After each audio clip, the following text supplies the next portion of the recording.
գիտեք ինչ, Նիկոլ Փաշինյանը շատ լավ հասկանում է, որ 2026 թվականը կարող է շրջադարձային լինել եւ իր իշխանության կորստի համար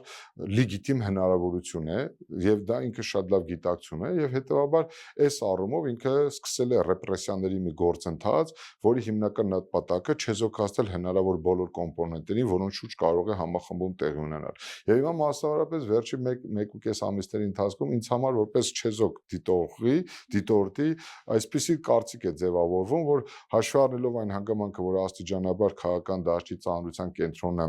ուրվագծվում է Սամվել Կարապետյանի գլխավորած քաղաքական ուժի շուրջ, ռեպրեսիաները, ուրեմն բռնությունները, հետապնդումները այդ ուժի եւ այդ ուժի առաջնորդի նկատմամբ ավելի շոշափելի եւ տեսանելի են դառնում եւ Նիկոլ Փաշինյանը իսկապես հասկանում է, որ իր հիմնական մրցակիցը 2026 թվականի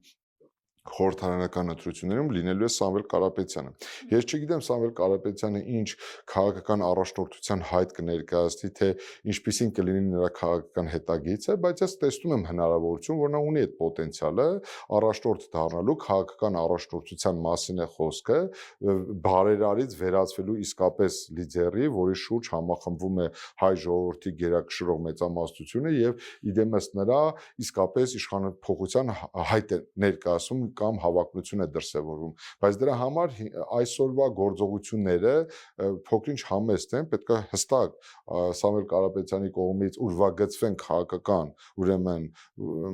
ուղերձները եւ այն քաղաքական պլանները, օրինակ ինքը ինչ ձևով է պատկերացնում հետ Նիկոլյան Հայաստանը, ներկայացվեն մի քանի գլոբալ մեգա նախագծեր, որոնք ուրեմն վերափոխեն ամբողջ Հայաստանի Հանրապետությունը եւ իր բերած ուղերձները կարող են համախմբել ժողովրդին։ Շատ բան կախված կլինի իրենցից եւ շատ բան կախված կլինի թե իրենց ներկայացումից հետո հասարակությունը ինչպիսի արձագանք կտա։ Բնականաբար Նիկոլ Փաշինյանը փորձելու են իրեն մշտապես պահել մինչեւ առնվազն ընտրությունները կալանքի տակ, բայց հենց առաջնորդի ամենակարևոր արժանինքներից եւ հատկանիշներից մեկն էլ նա է, որ նա ցանկացած պարագայում պետք է գտի ձևը այդ կապանքները հաղթահարելու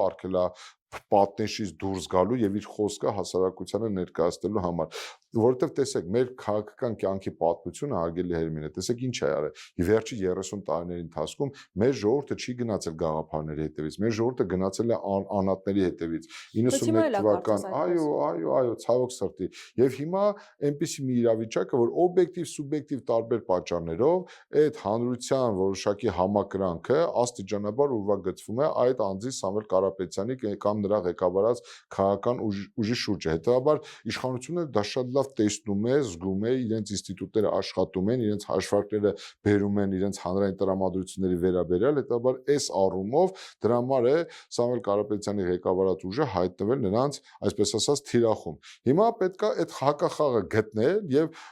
քաղաքական առաջնորդին բնորոշ վարքագիծ դրսևորել, որ հաղթող քաղաքական թիմ ձևավորել, իսկ դա հնարավոր է միայն միավորման, առավել լայն ընդհանրացնող քաղաքական թիմ ձևավորելու եւ հաջողության ուղերձ հանրությանը տալու համար։ Ինչ կստացվի, ես չեմ կարող ասել։ Հնարավոր է, որ բավականին լուրջ բարդություններ առաջանան, հնարավոր է, բայց հանրության տրամադրությունները շոշափելուն ուղղված քաղաքական այլընտրանք պետք է ներկայացվի, դրանում կասկած չունեմ։ Ես խորապես համոզված եմ, անկեղծ եմ ասում, ինչպիսի քաղաքական ներկապնակ էլ ձևավորվի, ինձ համար ակնհայտ է, այս իշխանությունը պետք է հեռանա, Հայաստանում պետք է ձևավորվի որակապես նոր իշխանություն եւ որակապես նոր ընդդիմություն։ Խորհրդարանական ընդդիմությունը չպետք է վերարտադրվի, իրենք վերջի 5 տարիների ընթացքում կրում են 2021 թվականից ինչ տեղի ունեցել, կրում են Նիկոլ Փաշինյանի հետ համապարտ պատասխանատվություն եւ քաղաքական գնահատականի են արժանի համատեղ Հայաստանի Հանրապետությունում տեղի ունեցած բոլոր իրադարձությունների